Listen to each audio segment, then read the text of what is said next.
Lasa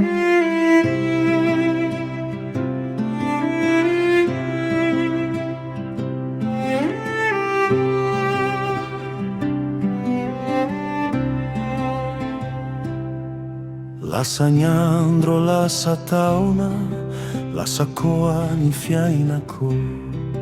Tao ny faly ny saona, ny fandimby tamiko. Tao ny mamy ny mangidy, fa ny tena tsy tantiky. Ny andro nandravanao, ilay mandam-piainako. Sao è verinao fa ini ranomasoko ini ranomaso na kivina ranomaso pijalina tia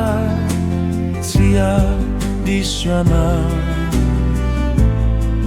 satria antenai kombola wavini ni solo now.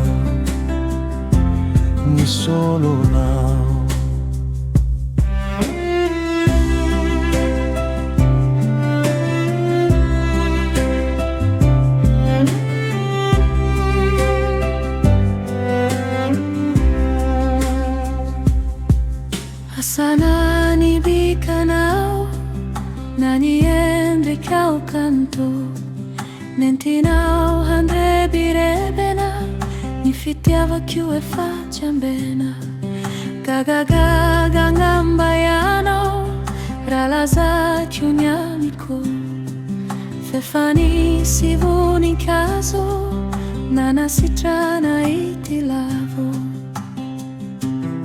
Sao è verinao fa ini ranomasoko ini ranomaso na kivina ranomaso pijalina tia disianao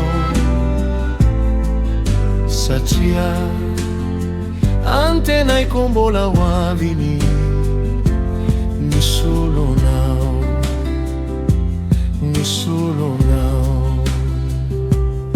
Sao è verinao fa ini ranomasoko ini ranomaso na kivina ranomaso pijalina tia disianao